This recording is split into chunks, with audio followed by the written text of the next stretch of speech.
Sindh news सां गॾु मां आहियां यासिर अब्बासी। हेडलाइंस समान वठियूं। बुलेटिन जी शुरुआत में ख़बर शामिल कंदासीं। सिंध असेंबली जे स्पीकर आगा सिराज दुरानी चयो आहे त सियासत में हमेशह ॻाल्हियूं थींदियूं आहिनि, ॻाल्हियुनि ज़रिए मसइला हल थींदा आहिनि, ॻाल्हियुनि जा दरवाज़ा कॾहिं बि बंदि नाहिनि कया वेंदा। कराची में मीडिया सां ॻाल्हाईंदे आगा सिराज दुरानी सियासत में ॾियण वठण जी ॻाल्हि कंदे चयो आहे त ईअं नाहे थींदो त ॻाल्हियूं न कयूं, बसि इहो सभु कुझु थी वञे।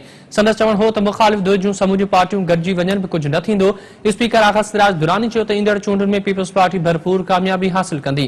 तव्हांखे आगाह कयूं पिया। सिंध असेंबली जे स्पीकर आगा सिराज दुरानी चयो आहे त सियासत में हमेशह ॻाल्हियूं थींदियूं आहिनि, ॻाल्हियुनि ज़रिए मसइला हल थींदा आहिनि, ॻाल्हियुनि जा दरवाज़ा कॾहिं बि बंदि नाहिनि कया वेंदा। कराची में मीडिया सां ॻाल्हाईंदे आगा सिराज दुरानी चयो त सियासत में ॾियण वठण जी ॻाल्हि थींदी आहे, ईअं नाहे थींदो त ॻाल्हियूं न कयूं, बसि इहो सभु कुझु थी वञे।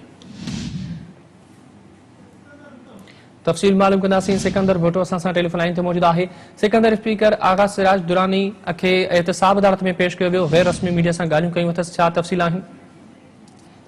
एहतसाब अदालत में सिंध असेंबली के स्पीकर आगा सिराज दुरानी की बुधनी हुई, जैसे जज रिटायर थियण सबब लिंक जज वटि केस पेश किया वो, जैसे लिंक जज द्वारा 4 फरवरी ताईं बुधनी मुलतवी करे छॾी आहे। त बुधनी खां पोइ गैर रस्मी गुफ्तगू कंदे मीडिया सां आगा सिराज दुरानी चयो त ॻाल्हियुनि जा दरवाज़ा कंहिंजे लाइ बि बंदि न आहिनि, ॻाल्हियुनि जा दरवाज़ा हर हिकु जे लाइ खुलियल आहिनि।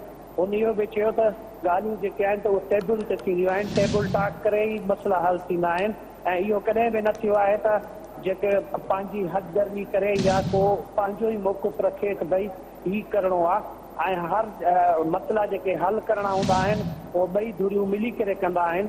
जंहिं ते जेको आहे त आगा सिराज दुरानी मीडिया सां ॻाल्हाईंदे इहो बि चयो त सिंध हुकूमत केॾांहुं न थी वञे ऐं आईंदा इलेक्शन में बि असां भरपूर नमूने कामयाबी माणींदासीं। आगा सिराज दुरानी इहो बि चयो त जेको जमायत इस्लामी जो धरणो आहे उन में हू हुननि जी सिर्फ़ु हिकिड़ी सीट आहे ऐं हिकिड़ी सीट वारा सिंध असेंबली में या सिंध हुकूमत में कहिड़े नमूने तब्दीली आणे सघनि था।